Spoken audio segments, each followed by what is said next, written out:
Martinique, c'est sur la plage de Sainte-Anne, à la pointe du Marin, que les 5 Mapipi de l'Aïeul, l'UFR Chanfleur, CFA Uniformation, Rosette, Joseph Cotrel Lidermat et Sarah Autodistribution participaient à l'ouverture de la saison des Yoles, en présence d'une délégation du Sénégal de passage dans le département sur l'histoire d'Aimé Césaire. À noter que le point de vue à l'entrée de la ville de Sainte-Anne est devenu le point de camouflage avec le désert, en espérant que les élus de la ville redonnent à ce point de vue toutes ses lettres de noblesse. Eric Aglaé, directeur de course de la pagaille des Mapipi. Alors, Eric, c'est l'ouverture de la saison aujourd'hui ici à la Pointe-Marin. Oui, tous les ans, nous avons l'ouverture de la saison qui se fait en Grandiole par la pagaille des Mapipi Grandiole. Et d'ici 2 semaines, la pagaille des Mapipi Bébéole. Alors, comment ça se passe? On a vu les 5 yoles sont partis tout à l'heure. Il y a combien de courses dans une journée? Alors, la pagaille des Mapipi, c'est une journée à 3 régates. Il y a 3 courses. Et il y a les 5 yoles sélectionnés. Il y a le champion de la saison précédente, le champion du tour, le premier du tour, et il y a aussi la coupe. Et il y a 5 épreuves majeures à partir desquelles on choisit les 5 qui vont représenter les compétiteurs de la pagaille des Mapipi. Alors, c'est vrai, aujourd'hui, il y a beaucoup de monde, pas comme on connaît le tour, mais beaucoup de monde déjà pour le départ. Alors, oui, c'est vrai que c'est aussi Sainte-Anne. Sainte-Anne, c'est un lieu où il y a déjà beaucoup de monde. Mais les aficionados de la Yole se sont quand même donné rendez-vous ici. Parce que ça reste l'épreuve majeure du début de saison pour savoir comment ça va dans chacune des Yoles, quelles sont les mutations qu'il y a eu et avoir un petit peu le pouls de la saison qui vient.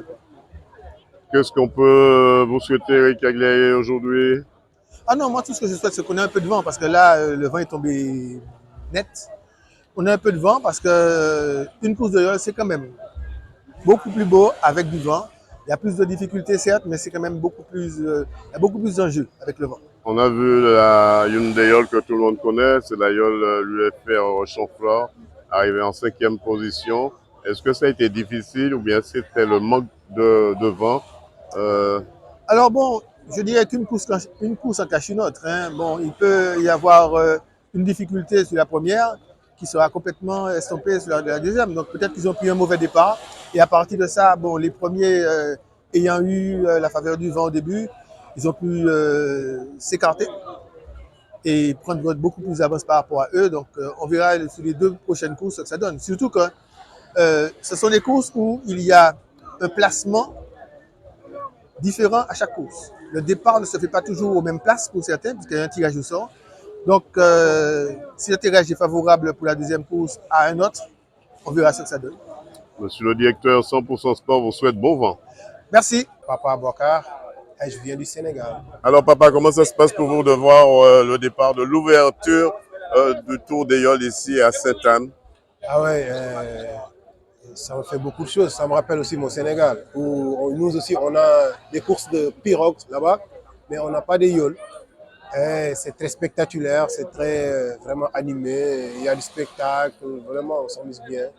Et j'aime ça, j'aime ça, j'aime ça. Alors, vous êtes ici de passage dans le département puisque vous repartez très bientôt. Oui, Parlez-moi de cette conférence que vous avez eue sur Aimé Césaire. oui, on doit repartir cet après-midi, ce soir justement. Dommage que c'est seulement aujourd'hui qu'on va vivre ça. On est venu à la plage. Ça veut dire que Donc, vous êtes en quartier libre aujourd'hui? voilà, aujourd'hui on a un quartier libre avant de s'envoler ce soir pour Paris et après de Paris, demain on ira au Sénégal. Voilà. Un Donc, petit coucou à tous ceux qui vous regardent du Sénégal. Voilà, coucou à tous mes amis, mes parents, frères et sœurs du Sénégal. J'ai un monsieur qui s'appelle monsieur Christian Kervolan. Il est au Sénégal, c'est un Martiniquais. Ah, Christian. Il est au Sénégal. Ok, ok, il y en a beaucoup, hein, il y en a beaucoup. Dédé, c'est notre ami, c'est l'ami des Sénégalais. Il y a Valentin aussi, qui est un metteur en scène, acteur de théâtre, qui est au Sénégal, qu'on connaît bien, qu'on aime bien. Voilà, justement, on était là dans le cadre du colloque international Aimé Césaire.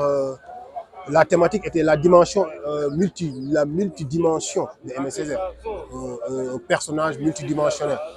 Et nous du Sénégal, donc quand c'est Aimé Césaire, c'est aussi Senghor. Donc c'est pourquoi on ne pouvait pas manquer ce rendez-vous-là. Donc on est presque les ambassadeurs de Léopold Sédar Senghor venu au pays de Césaire pour célébrer Césaire. Alors c'est vrai, comme vous êtes à côté de la mer, qu'est-ce qu'on peut vous souhaiter? C'est bon vent et de ne pas perdre le cap. Bien sûr, j'espère bien et un heureux retour au pays, mais aussi souhaitez-moi de revenir ici parce que je porte encore le pays dans mon cœur. Merci. Votre beau pays. Merci. Dominique Bastol, secrétaire général, association Yolnet 2000. Alors Dominique, aujourd'hui c'est le début, le pagaie des Mapipi. Parlez-moi un petit peu de cette course. Alors la Pagaie des Mapipi, aujourd'hui, comme tous les ans, est en fait la première journée de compétition qui ouvre la saison. Et à cette occasion, sont réunis sous le plan d'eau les 5 meilleurs yoles de la saison précédente. Donc aujourd'hui, nous avons donc sur le plan d'eau Sarah Autodistribution, Cotrel Leader Mat, Rosette Orange, UFR Chanflore et UMI Formation. Ça va sûrement récupérer, va être ici en pole position en tant que gros Mapipi. Ben, en tout cas, c'est l'objectif qu'on s'est fixé. Maintenant, effectivement, aujourd'hui, les conditions de navigation sont un petit peu compliquées puisqu'il n'y a pas beaucoup de vent.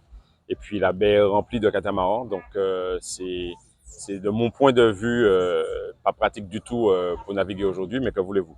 Les compétiteurs vont faire avec et on va essayer de tirer notre épingle du jeu. Comment se porte l'équipage Sarah Énergie Nouvelle? C'est bien ça, je crois. Oui, c'est ça. Sarah Distribution. Sarah Autodistribution. Ben, l'équipage va bien. Donc, on a le même équipage que la saison dernière. L'équipage n'a pas bougé du tout. Donc, les garçons ont repris l'entraînement il y a à peu près un mois et demi. Et ça se passe bien. Ils sont bien ensemble, comme d'habitude. Donc, tout va bien. Dans quel état d'esprit se trouve cette jeunesse que vous mettez en place chaque année? Dynamique, positive, avec toujours une envie de gagner, une envie de faire des résultats. Donc, nous sommes très heureux et on continue cette politique-là, justement, de faire entrer, de faire monter les jeunes au sein de l'équipage. 100% Sport vous souhaite bon vent. Merci beaucoup.